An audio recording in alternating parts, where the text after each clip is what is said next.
Assalamualaikum warahmatullahi wabarakatuh. Apa kabar anak-anak ustazah semuanya? Semoga tetap dalam keadaan sehat walafiat. Bertemu lagi dengan materi IPS kelas 7 bersama saya Ustazah Resto. Hari ini kita akan membahas tentang kegiatan ekonomi, khususnya adalah kegiatan produksi. Manusia setiap harinya melakukan kegiatan dengan tujuan untuk memenuhi kebutuhan. Nah, kegiatan yang dilakukan manusia ini tergantung dari tujuan masing-masing individu. Kegiatan tersebut akan terus dilakukan karena kebutuhan manusia akan semakin bertambah dengan dihadapkan pada alat pemenuh kebutuhan yang terbatas.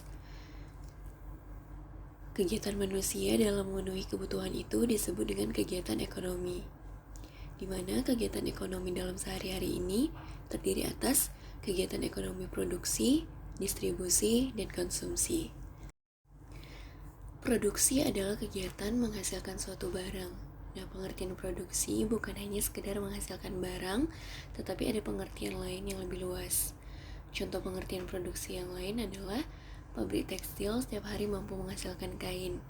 Dan produk yang dihasilkan pabrik tekstil itu sudah dapat digunakan untuk memenuhi kebutuhan. Tapi bagi industri garmen, mengolah kain akan dibuat menjadi baju.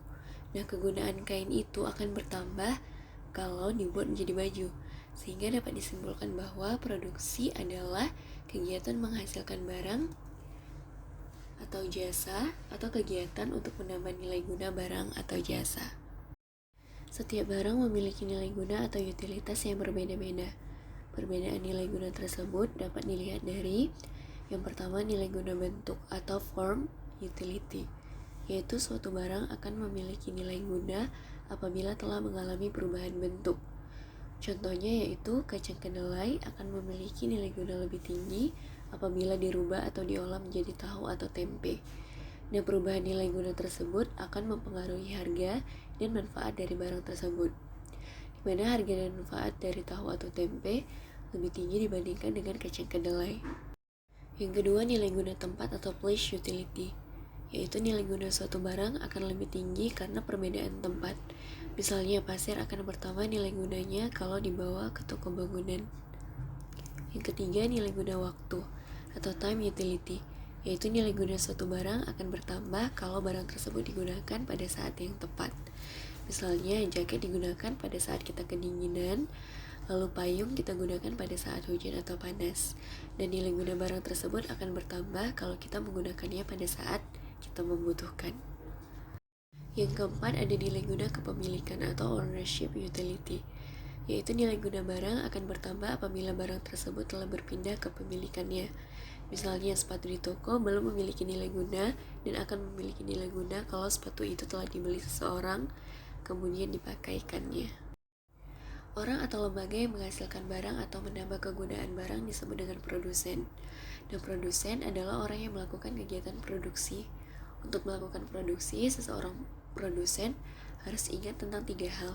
Yang pertama ada what, yang kedua how, dan yang ketiga whom.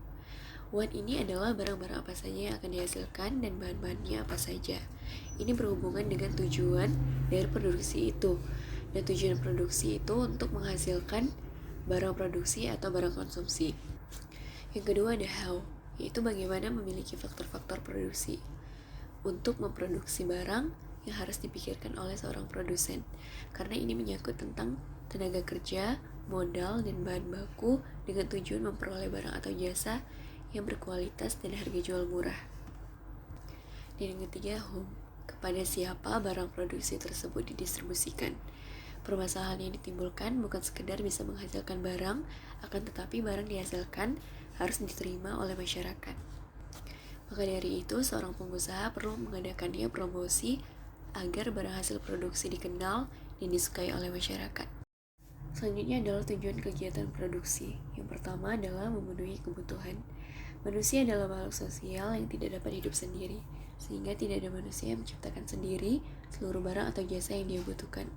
Maka dari itu, untuk dapat mencukupi kebutuhan hidupnya, manusia membutuhkan manusia lain sebagai produsen untuk dapat menciptakan barang ataupun jasa yang telah dibutuhkan. Yang kedua, memperoleh keuntungan. Kalau dilihat dari sudut pandang produsen membutuhkan manusia lain sebagai pengguna jasa atau produk yang diciptakannya Dan yang ketiga, mempermudah manusia dalam mencapai tujuan. Kegiatan produksi ini dilakukan oleh manusia dengan tujuan untuk mempermudah segala aktivitas manusia demi mencapai tujuan dan kebutuhan lainnya. Kegiatan produksi yang bertujuan mempermudah manusia dalam mencapai tujuan dilihat dari produsen yang bergerak di bidang teknologi informasi, kesehatan, dan transportasi. Selain bertujuan untuk mencari keuntungan, produsen itu juga berusaha keras untuk menciptakan produk yang memudahkan kehidupan manusia. Misalnya produsen komputer, internet, dan telepon seluler atau handphone yang bertujuan untuk memudahkan manusia dalam berkomunikasi antar wilayah dengan jarak yang cukup jauh atau bahkan yang jauh. Dan pada zaman dahulu, nenek moyang kita untuk memenuhi kebutuhan dengan berburu dan meramu atau food gathering. Kegiatan ini cukup dengan segala sesuatu yang telah disediakan oleh alam dan tenaga kerja mereka. Setelah mereka hidup menetap dan bercocok tanam, mereka mulai membuat alat-alat sederhana seperti panah, tombak, kapak, jaring, dan lain-lain. Dan alat yang digunakan itu sebagai modal untuk menghasilkan barang-barang kebutuhan mereka. Modal yang mereka gunakan merupakan hasil dari alam tenaga kerja mereka sendiri. Dan pada saat ini untuk menghasilkan barang tidak hanya cukup dengan alam, tenaga kerja, dan modal saja, tetapi perlu juga keahlian agar produksi bisa efektif dan efisien. Produksi memerlukan faktor-faktor produksi atau sumber daya ekonomi. Faktor produksi dapat dibedakan menjadi 4 faktor produksi, yaitu faktor alam, tenaga kerja, faktor modal, dan kewirausahaan.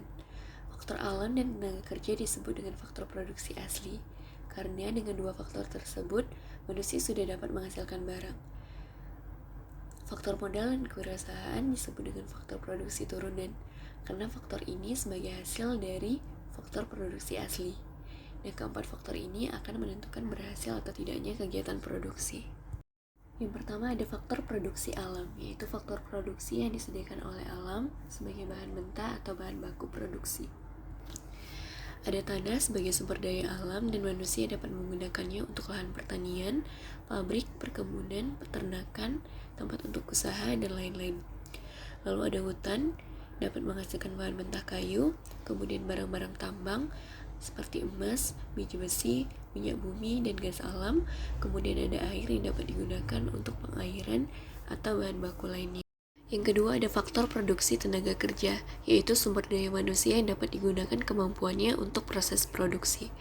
Dan tenaga kerja ini dibedakan menjadi 3. Yang pertama ada tenaga kerja terdidik, yaitu tenaga kerja yang menempuh pendidikan formal, contohnya dokter, guru, dan konsultan. Yang kedua tenaga kerja terlatih, yaitu tenaga kerja yang memiliki keterampilan yang terlatih seperti montir, sopir, dan penjahit. Dan yang ketiga tenaga kerja tidak terdidik dan tidak perlu terlatih, yaitu tenaga kerja yang tidak punya keterampilan seperti tukang sapu, tukang sampah, dan kuli bangunan. Yang ketiga ada faktor produksi modal, yaitu segala hasil produksi yang dibuat manusia dengan tujuan untuk menghasilkan barang-barang atau jasa-jasa lain.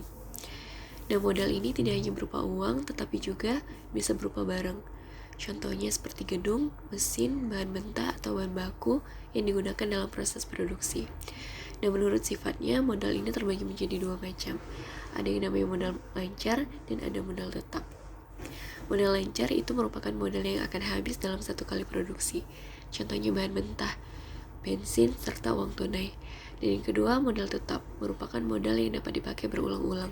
Contohnya bangunan, kendaraan, dan mesin pabrik. Yang keempat ada faktor kewirausahaan, yaitu kemampuan seseorang atau beberapa orang untuk menyatukan semua faktor produksi agar dapat menghasilkan barang tertentu. Berikut adalah tugas, kerjakanlah soal yang ada pada halaman 120. Demikianlah materi yang dapat Ustaz sampaikan hari ini. Sampai bertemu di materi selanjutnya. Wassalamualaikum warahmatullahi wabarakatuh.